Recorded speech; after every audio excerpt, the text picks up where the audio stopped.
sumamente honrado, Ángel, que estés con nosotros. La Fundación Ortega en el Perú se siente honrada de tenerte y nuevamente muchas gracias. Así que sin más, le dejo la palabra a Ángel Pérez. Muy bien. Bueno, yo también quiero agradecer a Mauricio por permitirme estar aquí.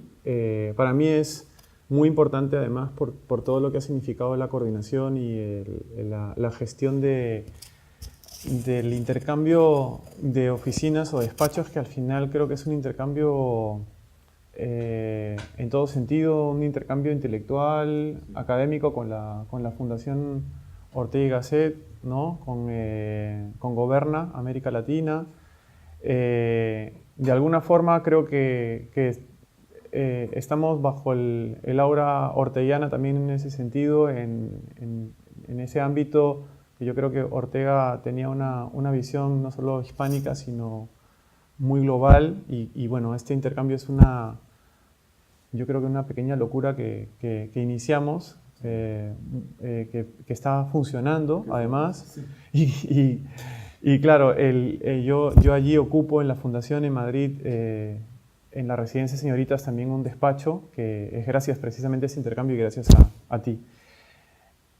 Como estamos todos cerca, no solo físicamente, sino también porque nos sentimos muy cercanos, yo había preparado un texto que, como dice el título, es un conjunto de reflexiones de Ortega y Gasset sobre los géneros literarios. Pienso que es algo original por Ortega, o sea, no por mí, que en realidad lo que hago es un recuento de citas, ¿sí? Entonces voy a leer, me permiten que lea, a pesar de que en algunos momentos también pueda salirme del texto. Y lo que voy a ir haciendo es, las citas importantes de Ortega las voy a proyectar allí en la pantalla. Creo que presentar a Ortega también es interesante para aquellos que no lo conocen. Es probablemente uno de los pensadores europeos más importantes del siglo XX, cuya también importancia en España cada vez se ve con mayor claridad, no solo desde la filosofía, porque él viene de la filosofía, sino por ese querer elevar la cultura española e hispánica a otra dimensión. Colaboró muchísimo en distintos medios de comunicación, viene de una familia de periodistas, inició proyectos importantísimos como el Instituto de Humanidades con Julia Marías, pero también colaboró con otros proyectos como por ejemplo el Diario del Sol, cuyo centenario se cumple ahora en diciembre, que fue el primer diario, el primer periódico liberal, también en el sentido económico, porque era una empresa, ¿no? Con un proyecto científico de primer nivel, donde también colaboraba Gregorio Marañón. Y Ortega, bueno, con toda esa iniciativa humanística que llegó a distintos lugares, a confines increíbles, ¿no? La influencia de Ortega, de algunos de sus libros, como por ejemplo La rebelión de las masas en los Estados Unidos, que tuvo también una gran importancia, pues nos deja un legado interesante, por decirlo menos. La nueva edición de las obras de Ortega, que ya tienen varios años, y viene la edición electrónica, permite un trabajo de este corpus a varios niveles. Y entonces, gracias en parte a este trabajo, es que se pueden seleccionar algunas de las ideas de Ortega que están repartidas a lo largo de toda su obra. Es un autor ecléctico, precisamente porque colaboraba muchísimo con medios. Muchos de sus textos hay que irlos buscando de forma probablemente desordenada, no están organizados, pero sí encontramos varios hilos conductores. Y yo he trabajado entre las cosas que me han interesado de Ortega, su aproximación a la filología, al mundo de la literatura. Ahora sí, bueno, empezaré a leer y me saldré del texto cuando sea necesario. Acerca de la crítica literaria, dice Ortega que es una potenciación de la obra elegida, que el crítico busca completar con su trabajo La pieza comentada. Mediante su labor, el crítico ofrece recursos sentimentales e ideológicos, merced a los cuales puede el lector medio recibir la impresión más intensa y clara de la obra que sea posible. Este concepto de claridad también es importante en la filosofía de Ortega. El crítico, pues, permite al lector profundizar más en el texto literario. La tarea crítica ha de buscar los posibles puntos de vista desde donde penetrar en sus páginas y ofrecerlas para el que desee ahondar en ellas. Ortega anima a buscar las circunstancias que acompañan la obra misma y en donde ella encaja.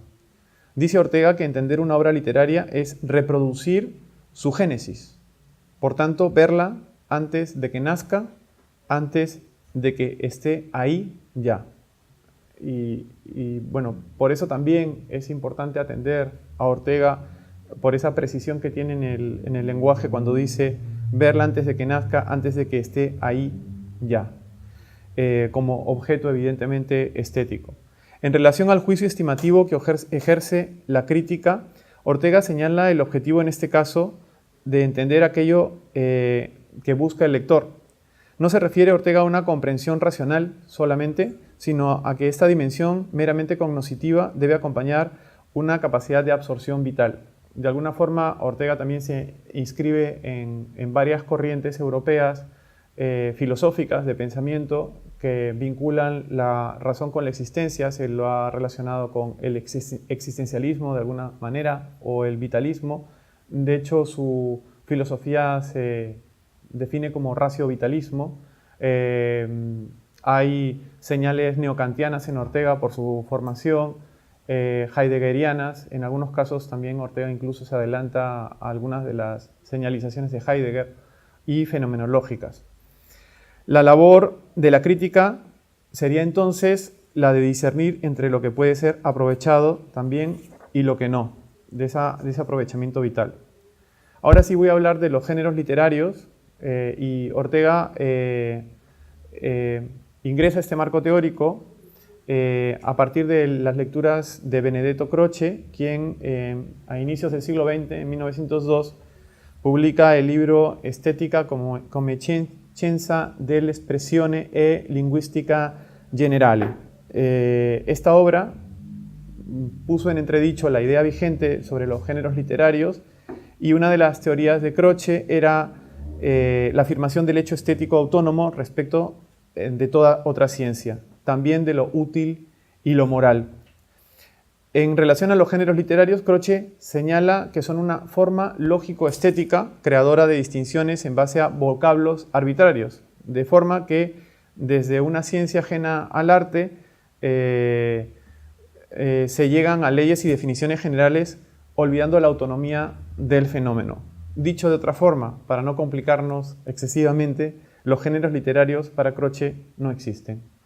Ortega acepta que la obra artística sea individual, ya que es obra de vida, pero ello no le exime de la necesidad de una clasificación. Ortega sí cree en una clasificación. Entonces, lo interesante en este caso, desde Ortega, es cómo intenta realizar una teoría sobre los géneros, salvando esta excesiva racionalización de los géneros, rescatando las huellas de vida en los mismos, y bueno, construyendo su propia teoría sobre el racio-vitalismo a partir de esta mirada. Hay que atender que estas citas que voy a presentar son citas que están presentes en la obra a lo largo de la obra orteguiana. O sea, no hay un libro de Ortega específico sobre los géneros. El primer texto o la primera cita que voy a presentar es esta. Ortega realiza un símil con la biología, señala que la vida es individual y por lo tanto la obra vital, que es la ejecución artística, también lo será. Y añade, de la suerte que necesita, y estoy leyendo el texto que aparece ahí, de la suerte que necesita la biología del concepto de especie para aproximarse al individuo orgánico, ha menester la estética descriptiva del concepto de género literario para acercarse al libro bello. Y como de una manera o de otra hay que buscar en el medio físico el motivo de aparecer una especie zoológica, hay que inquirir en el medio psicológico el origen de un género literario. Por algo hay elefantes en el junco y por algo novelas picarescas en la lengua castellana. Bueno, aquí tenemos ya una muestra del estilo orteguiano, que es analógico, metafórico. Ciertamente Ortega es uno de los grandes prosistas del siglo XX. De hecho, a mí me interesa más muchas veces Ortega por su prosa que por las teorías que trabaja. Y bueno, en cuanto a que hay que salvar algunas de las metáforas, o salvarlas no porque no estén mal usadas, sino porque Ortega lo que intenta es describir, lo que dice es que el género literario es un medio que nos ayuda a obtener una valoración estética adecuada. Y rechazar el género, en este diálogo con Croce, para Ortega sería ingresar a una arbitrariedad tal que no nos permitiría distinguir las líneas maestras de este arte. Es obvio que la creación de dichas líneas puede estar equivocada, pero eso es una cosa, y otra negar la posibilidad de la distinción. Ortega entiende por géneros literarios aquellas fuentes estéticas que crean las formas orgánicas, o sea, tiene este símil con la biología. Los géneros literarios son las funciones poéticas, direcciones en que gravita la generación estética. Haciendo otro símil biológico, dirá que la obra estética será el órgano y el género la función a la que apunta. Ortega distingue entre fondo y forma, género y obra. En las Meditaciones del Quijote, que es una obra iniciática, pero una obra muy importante para el corpus orteguiano, utiliza una metáfora de Flaubert. La forma sale del fondo como el calor del fuego. Entonces hay una imbricación entre el órgano, ¿no? El órgano producido y la función a la que apunta. La función sería el género, ¿no? y el órgano sería la obra estética. Sin embargo, a pesar de realizar la distinción, el autor español no deja de mencionar que hay una relación intrínseca entre uno y otro. O sea, hay una conexión muy fuerte entre esa función y la obra. La tragedia sería una expansión de un cierto tema poético. Fundamental y solo de él es la expansión de lo trágico. Eso dice Ortega. En la forma hay lo mismo que en el fondo. O sea, hay una conexión entre forma y fondo. Pero en aquella está manifiesto, articulado, desenvuelto, lo que en este se hallaba con el carácter de tendencia o pura intención. Lo que lleva a manifestar que fondo y forma, para Ortega, son inseparables, como que son dos momentos distintos de la misma cosa. Entonces, el género y la obra serían casi, o estarían dentro de una misma dinámica. No sé si decir dinámica ontológica en el sentido estético, pero sí dentro de un mismo marco de generación interior. Esa irrigación de la vitalidad hacia la estructura es una de las manifestaciones del concepto de vida que trabajó Ortega y que se desarrolla luego bajo el concepto de ratio-vitalismo. Aparece ahí otra cita que bueno, trabaja esta definición de género. Entiendo, pues, por géneros literarios, a la inversa que la poética antigua, ciertos temas radicales, irreductibles entre sí, verdaderas categorías estéticas. La epopeya, por ejemplo, no es el nombre de una forma poética, sino de un fondo poético sustantivo que en el progreso de su expansión o manifestación llega a la plenitud. La lírica no es un idioma convencional al que pueda traducirse lo ya dicho en idioma dramático o novelesco, sino a la vez una cierta cosa a decir y la manera única de decirlo plenamente. O sea, casi como lenguajes específicos. El despliegue del fondo en la forma, el desarrollo de los géneros en las obras, la vinculación intrínseca entre uno y otro, son elementos traslúcidos en la concepción orteguiana de los géneros. Desde ellos, Ortega también vislumbra una relación en función del tema esencial del arte, que es el hombre, de tal manera que son llamados por él temas estéticos irreductibles entre sí, igualmente necesarios y últimos, amplias vistas que se toman sobre las vertientes cardinales de lo humano. Y en cada época, además, Ortega dirá que se preferirá un género específico. Esto está relacionado con la teoría de las generaciones orteguiana, que seguramente alguno de ustedes recuerda. Con Dilthey, Ortega es uno de los primeros pensadores que arroja luz sobre la idea de generación, ¿no? Que es muy importante, por ejemplo, en la cultura postmoderna. La clasificación tradicional de los géneros, épica, lírica y teatro, es el utilizado por Ortega, aunque en el primero de ellos privilegia sus comentarios sobre la novela. la novela es uno de los grandes asuntos en Ortega. Recordemos que todo esto está irrigado en la obra orteguiana, es decir, que Ortega no reflexiona directamente, no hace un trabajo filológico o de teoría literaria. Lo que yo he hecho es extraer, bueno, casi diseccionar con estas citas una teoría que él tiene sobre los géneros. Yo creo que sí se completa, ¿no?, esa teoría. No hay una jerarquía, digo por eso, y que a él le importa más la novela.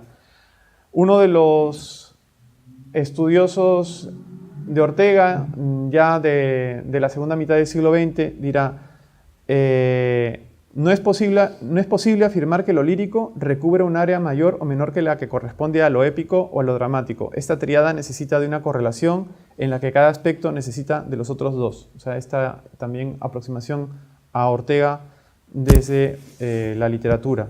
La expansión de uno y otro depende del sentimiento estético y, como ya hemos mencionado, son grandes vistas que se toman sobre las vertientes cardinales de lo humano. Por eso el pensamiento científico, dice Ortega, siempre es fragmentario y circunscrito. Nunca podrá alcanzar la amplitud y riqueza de sentido que una forma literaria. Veremos ahora cuáles son las apreciaciones en torno a algunos de ellos. Entonces ahora sí voy a entrar a la teoría de los géneros de forma específica y primero voy a hablar de la primacía de la novela. Decíamos que Ortega le da una especial importancia, ¿no?, a la novela. El quid del asunto está en que toda obra literaria está dicha por alguien y la evolución literaria depende de quién sea ese alguien que se supone hablar. Para poder realizar una creación literaria, dirá el pensador español, es necesario encontrar un personaje. Y leemos la cita: cuando un creador literario va a crear un decir, antes de este tiene que crear un personaje de novela. El yo que se supone va a decir lo que el autor quiere decir. En este sentido, todo escritor, quiera o no, es antes que nada un novelista, por muy lírico que se suponga, ¿no? Esa es la idea de Ortega. Bueno, esto también está relacionado con el estilo cervantino, que trabaja en Meditaciones del Quijote. Pero bueno, es muy sugerente porque incluso desde ese punto de vista Ortega se arroga la posibilidad de decir que el científico tiene limitaciones porque le falta la capacidad, a veces al científico diríamos, le falta la capacidad de crear ese personaje, ¿no? Y es la cita que viene. Es curioso que cuando tiene que escribir un individuo sin imaginación, por ejemplo un médico o un hombre de laboratorio, se advierten las angustias que pasa al no poder crear ese personaje que va a hablar. Y entonces, perdido como un náufrago, abre los brazos y dice: nosotros hemos comprobado. Este plural no es más que el azoramiento del hombre sin imaginación que se acoge a la anonimidad multitudinaria. De esta manera, Ortega dirige nuestra mirada hacia una necesidad novelística, ¿no? E incluso yo diría que esto es muy actual en torno al desafío de la difusión académica y científica, ¿no? O sea, que todos de alguna manera habríamos de formarnos en, bueno, lo que los anglosajones denominan el storytelling, pero con una solvencia filológica. La clave del pensamiento está en la novela, pues toda reflexión tendría una connotación narrativa. En las Meditaciones del Quijote, Ortega se pregunta precisamente qué es la novela, y para responder pasa revista a varios conceptos literarios. El tema de la novela es la actualidad como actualidad, es lo que dice Ortega, la actualidad como tal actualidad. Sus personajes son típicos y extrapoéticos, ya que provienen del mundo cotidiano. Posteriormente, en otra obra orteguiana, en otro texto orteguiano que se titula Ideas sobre la novela, aunque los títulos de Ortega siempre son engañosos y a veces prometen lo que no hay, o sea, no crean que tampoco hay un estudio sistemático, nos dirá que la novela se atiene a la circunstancia, que es otra de los grandes conceptos en Ortega, ¿no? La esencia de lo novelesco, dice la cita que aparece ahí, adviértese, que me refiero no solo a la novela moderna, no está en lo que pasa, sino precisamente en lo que no es pasar algo, en el puro vivir, en el ser y estar de los personajes, sobre todo en su conjunto o ambiente. Esta es una aproximación también muy interesante. La novela no define al personaje de manera teórica, sino desde la acción. tangencialmente, en una especie de disección temporal, una narrativa del proceso. Ortega se refiere a ella como autopsia. Esa es la palabra que utiliza. Autopsia de la historia contada. Con este vocablo no se refiere a la necropsia, sino en su acepción griega. Autopsia como la acción de ver con los propios ojos. Por ello es que la descripción es un elemento importante en su desarrollo. Se desatiende a los objetos que nos son presentados para atender a la manera que nos son presentados. Es decir, la presentación de la circunstancia, yo diría, en un intento holístico, ¿no? Desde varias perspectivas. El novelista no debe utilizar la definición de sus personajes. En ello estribaría su mayor error. Le resulta esencial el diálogo, como en la pintura, la luz. Tanto así que el filósofo menciona que la novela es la categoría del diálogo. El personaje no definido mediante conceptos, sino mediante descripciones, es el centro de la novela. Otra característica que Ortega le otorga a la novela es la morosidad, la acepción de lentitud y poco movimiento. El lector se encuentra a gusto en el ambiente literario creado por la novela, del cual el argumento a lo mejor podría contarse en breves líneas, pero que en la novela se torna un ir y venir entre la trama y los personajes. Ahí está esta cita. Leemos: entonces nos complacemos al sentirnos impregnados y como saturados de ellos y de su ambiente, al percibirlos como viejos amigos habituales de quienes lo sabemos todo y al presentarse nos revelan toda la riqueza de sus vidas. Por esto la novela es un género esencialmente retardatario. Como decía, no sé si Goethe o Novalis, yo diría más, hoy es y tiene que ser un género moroso. Todo lo contrario, por tanto, que el cuento, el folletín y el melodrama. Esta morosidad no ha de ser extrema. Ortega critica a Proust por ello, pues el literato galo casi anula la trama en función de los planteamientos de planos estáticos, a pesar de que la labor del argumento es secundario, no cabe eliminarla por completo. Otro ejemplo de ralentización, por esta sí acertada, es por ejemplo para Ortega la de Dostoyevsky, el cual escribe libros voluminosos en los cuales la trama es breve, pero de una intensidad magistral. De manera que la densidad, dirá Ortega, se obtiene no por yuxtaposición de aventura en aventura, sino por dilatación de cada una mediante prolija presencia de sus menudos componentes. Bueno, aquí yo creo que sí habría una especie de teoría ontológica detrás de la novela, o de una teoría del tiempo detrás de la novela desde Ortega. Pero como siempre, son simplemente señalizaciones orteguianas. Hay distinciones culturales entre los tipos de novela preferidos por gentes de diversos países. Así, dirá Ortega, los franceses prefieren al personaje mismo, su calidad ejemplar y paradigmática, mientras que el español opta por la peripecia, el destino accidentado y junto a ello la lírica ornamentación del verso estrofado. Detrás de todo ello hay una teoría de la acción. Bueno, eso es lo que yo creo, ¿no? La perspicacia en torno a ella es una de las claves de la comprensión del yo, de su delimitación y características. Otro elemento mencionado por Ortega en sus reflexiones, y no menos interesante, resulta ser el dedicado a la contemplación. Señala Ortega que la pura contemplación no existe, es una utopía que resbala cognoscitivamente sobre las cosas. Del otro lado, la pura acción es una aproximación interesada a las cosas. Es necesario el equilibrio entre las dos antinomias, y para el filósofo español el dinamismo vital ha de ser lo primordial. La contemplación como primaria ejecución es un error. En cambio, dejando a la contemplación un oficio secundario y montando en el alma el dinamismo de un interés, parece que adquirimos el máximo poder absorbente y receptivo. Solo si existe una acción mínima es posible la contemplación. Desde aquí nos atrevemos a aventurar que para Ortega el filosofar necesita primariamente de la acción. Por eso es tan importante para él la teoría sobre la novela. Para realizar las meditaciones del Quijote, Ortega, por ejemplo, pasea por los boscajes del Escorial, camina. O para hablar de estética, lo hace en un tranvía. El novelista nos introduce en la existencia de los personajes de su obra. No se trata de expandir los horizontes, sino de reducirlos a nuevas fronteras temporales y locales. La tarea del autor consiste, según Ortega, en aislar al lector de su horizonte real y aprisionarlo en un pequeño horizonte hermético e imaginario que es el ámbito interior de la novela. La tarea del autor es aprisionar al lector, aislar al lector de su horizonte real y aprisionarlo en un pequeño horizonte hermético e imaginario. No hay una apreciación peyorativa de la mínima perspectiva, pues Ortega recuerda que todo horizonte tiene su interés. Aquí está también la teoría perspectivista, detrás de las menciones orteguianas. Y esa es la regla que hace posible la novela.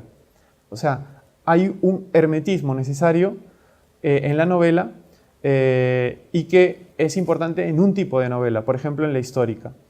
El lector tiene que andar entre dos mundos. Otra cita, ¿no? El novelado y el histórico.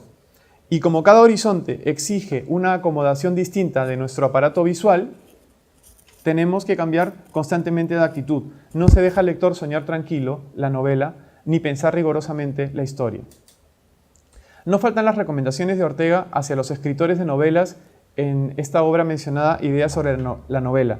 Nos pareció que de ellas había una en relación con ese hermetismo de la ficción en que los personajes irreales se vuelven ciertos de alguna manera para su autor. Otra cita. Novelista es el hombre a quien, mientras escribe, le interesa su mundo imaginario más que ningún otro posible. Si no fuera así, si a él no le interesa, ¿cómo va a conseguir que nos interese a nosotros? Divino sonámbulo, el novelista tiene que contaminarnos con su fértil sonambulismo. Bueno, entonces esto es la novela y a partir de aquí entro a la épica, el tema de la épica, porque hace una distinción, ¿no? Para Ortega la novela es lo primordial y vamos a hablar un poco sobre la épica ahora, a partir de este momento. El tema de la épica es el pasado como tal pasado para Ortega, y cuando el filósofo español se refiere aquí al pretérito lo hace en sentido sustantivo o paradigmático, de tal manera que se refiere a un mundo que fue y concluyó, de una edad mítica cuya antigüedad no es del mismo modo un pretérito que lo es cualquier tiempo histórico remoto. Una de las características de este pasado es la incomunicabilidad con nuestro presente. Es un pasado ideal que brilla por lo legendario. Por ello la novela estaría divorciada de aquel género del que siempre ha sido partícipe. Es la distinción entre novela y épica. Esta señalización del pasado como clave literaria empieza evidentemente con Homero y no fue hasta después de mucho que Grecia asumió la actualidad como posibilidad literaria. Tal elevación ideal de lo anterior se distancia de la añoranza romántica, la cual, para Ortega, se parece demasiado a lo antiguo de los chamarileros y ejerce una atracción morbosa, suscitando pervertidas complacencias por lo que tiene de ruinoso, de carcomido, de caduco, ¿no? La distinción entre lo romántico y lo épico. Mientras que la admiración griega iba en relación a una dignidad metafísica que rondaba la perfección. Para los griegos son poéticas solo las cosas que fueron primero, no por ser antiguas, sino por ser las más antiguas, por contener en sí los principios y las causas. La búsqueda poética del pasado en la Grecia helénica anda de la mano con la búsqueda del arjé, con una clave de comprensión del mundo, ¿no? Esta clave presocrática.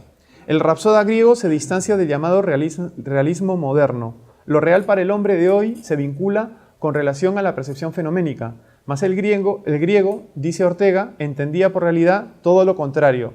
Real es lo esencial, lo profundo y latente, no la apariencia, sino las fuentes vivas de toda apariencia. No deja de llamarnos la atención esta referencia a la manera de escribir del poeta heleno, ya que el objetivo tiene similitudes con el afán filosófico de Ortega. En un párrafo descriptivo que presento a continuación, lleno de metáforas, otra vez, y simbología, Ortega describe al rapsoda. El poeta épico, con la batuta en la mano, se alza en medio de nosotros, su faz ciega se orienta vagamente hacia donde se derrama una mayor luminosidad. El sol es para él una mano de padre que palpa en la noche las mejillas de su hijo. Su cuerpo ha aprendido la torsión del heliotropo y aspira a coincidir con la amplia caricia que pasa. Sus labios se estremecen un poco, como las cuerdas de un instrumento que alguien templa. ¿Cuál es su afán? Quisiera ponernos bien claras delante de las cosas que pasaron. El elemento de la luz presenta una coherencia con la llamada filosófica de Ortega, la aspiración hacia la claridad que ya mencionamos, inspirado por Goethe, es una de ellas. Vienen a nuestra mente varias frases del filósofo referentes al tema. Alguna de las más conocidas es aquella frase orteguiana de la claridad es la cortesía del filósofo, o el título del capítulo 12 de la meditación preliminar en las meditaciones del Quijote, que se titula La luz como imperativo. Luego aquella cita que se refiere a los niveles de claridad, en las mismas meditaciones, ¿no? Dice Ortega: hay ciertamente una peculiar manera de ser claras las superficies y otra de ser claro lo profundo. Todo nos remite al tema señalado como una necesidad principal de aproximación a la realidad, esta realidad ulterior de las cosas. El párrafo comentado continúa, el párrafo que habíamos presentado sobre el Rapsoda. Comienza a hablar, pero no, esto no es hablar, es recitar. Las palabras vienen sometidas a una disciplina y parecen desintegradas de la existencia trivial que llevaban en el hablar ordinario. Como un aparato de ascensión, el hexámetro mantiene suspensos en un aire imaginario los vocablos e impide que con los pies toque tierra. Esto es simbólico, esto es lo que quiere el Rapsoda, arrancarnos de la realidad cotidiana.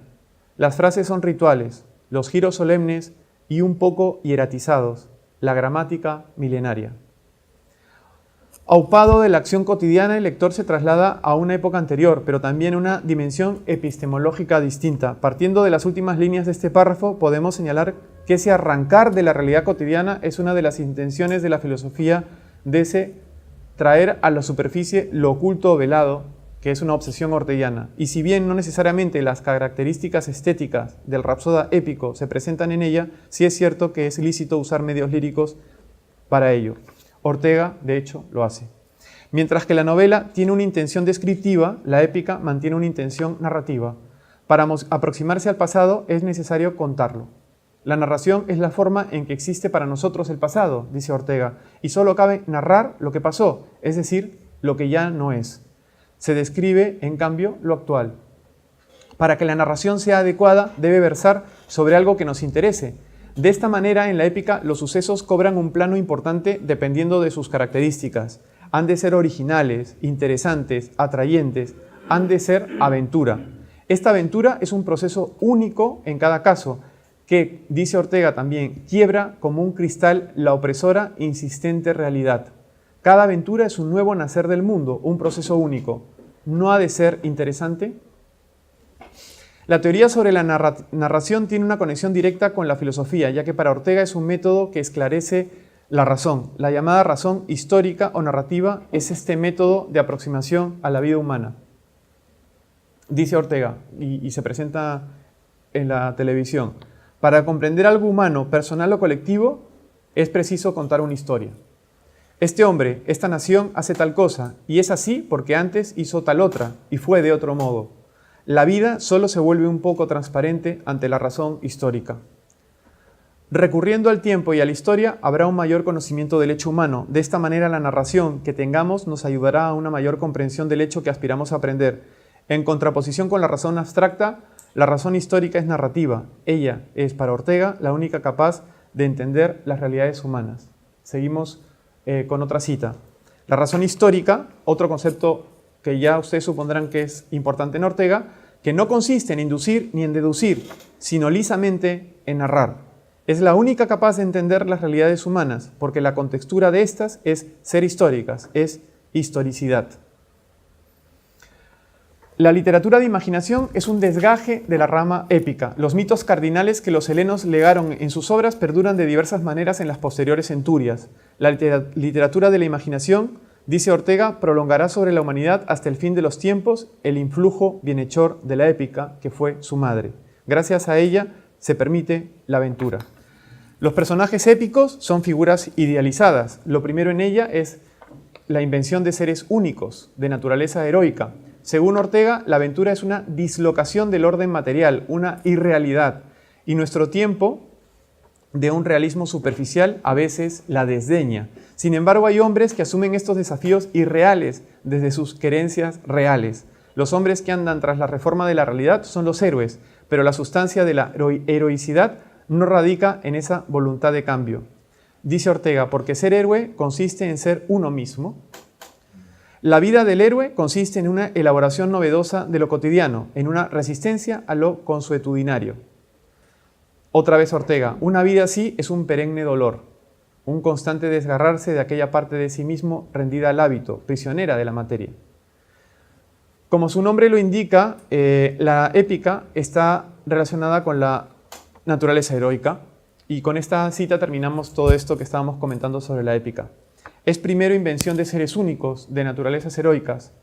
La centenaria fantasía popular se encarga de esta primera operación. La épica es luego realización, evocación plena de aquellos seres. Esta es la faena del rapsoda.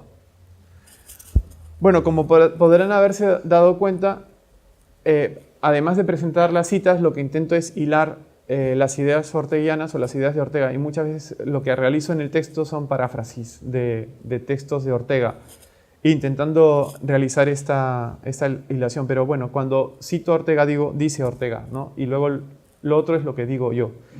Y ahora vamos a entrar a la poesía. Ortega acepta una definición clásica del lirismo. Dice Ortega, es una proyección estética de la tonalidad general de nuestros sentimientos.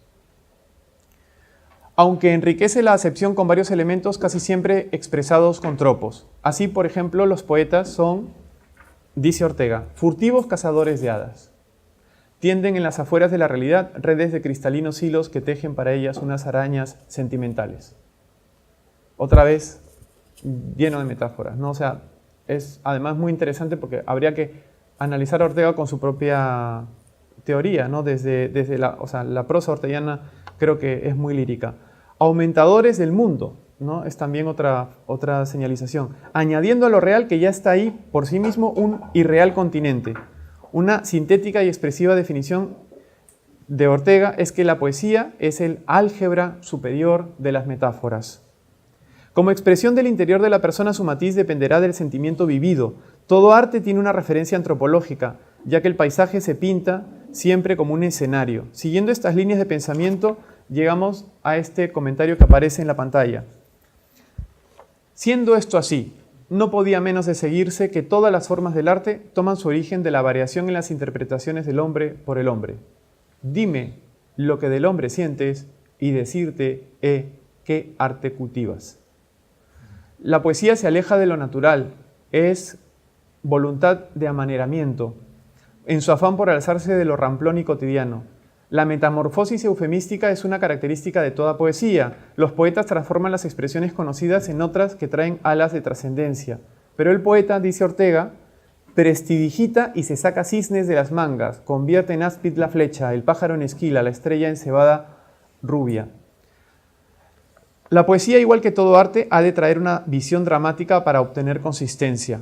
Sin simiente de tragedia, una poesía es una copla de ciego o un tema de retórica, arte para pobres mujercitas de quebradizos nervios y ánima de vidrio, dice Ortega, por si acaso.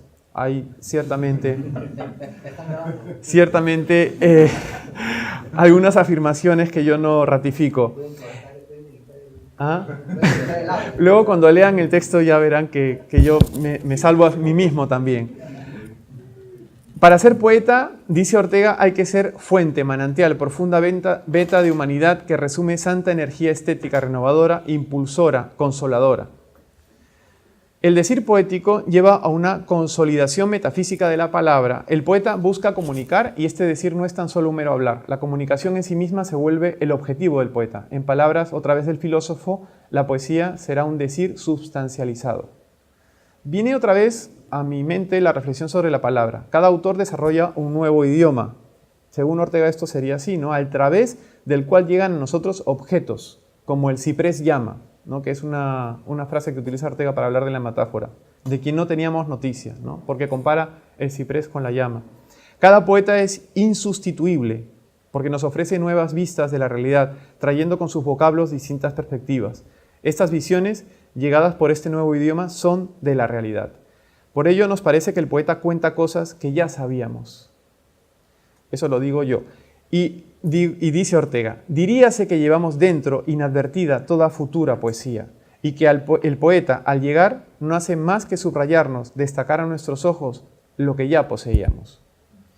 Aquí está la doctrina perspectivística de Ortega, un ejemplo de visión epistemológica, ¿no? También presente en esta mirada, decir las cosas de manera nueva que tiene el poeta, descubrirnos la posibilidad de ver los objetos desde otros ángulos. El arte literario, dice Ortega, no es toda la poesía, sino solo una actividad poética secundaria.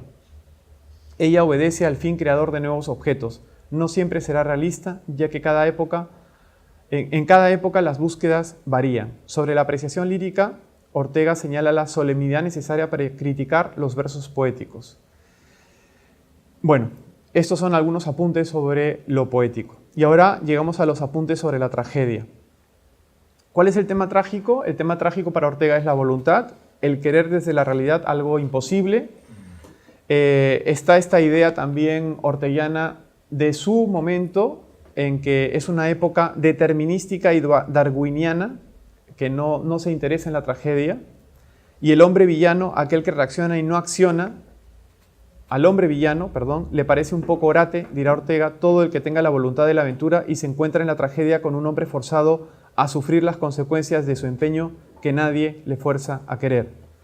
La delimitación de los problemas filosóficos en el ámbito de lo insoluble llevan a Ortega a considerar la analogía con la física newtoniana como un error. Plantear una similitud de enfrentamiento hacia el problema filosófico cual si fuera un problema científico es un reduccionismo. Tenemos una cita, otra vez. Dice Ortega: «Tiene hoy pues la filosofía que enunciar su propósito en términos inversos de los empleados por Kant en la frase antes citada y decir: el método de la filosofía es, en el fondo, aproximadamente lo contrario que el método de la física». Bueno, antes de que el profesor Villarán me lo pregunte, digo, la frase citada anteriormente es aquella mencionada en la obra kantiana Investigación sobre la claridad de los principios en teología natural y moral de 1763. Cito: «El verdadero método de la metafísica es en el fondo idéntico al que Newton introdujo en la ciencia natural y que ha sido allí de tan fértiles consecuencias». La tragedia entonces en Ortega es la expansión de un cierto tema poético fundamental, lo trágico. Viene de lo lírico. Se encuentra con realidades problemáticas, como la de que un hombre sale en búsqueda de su destino íntimo y anda perdido por el universo sin dar con su propia vida. El hallazgo de lo enigmático resulta un punto de convergencia con la filosofía desde la tragedia. He puesto una cita ahí.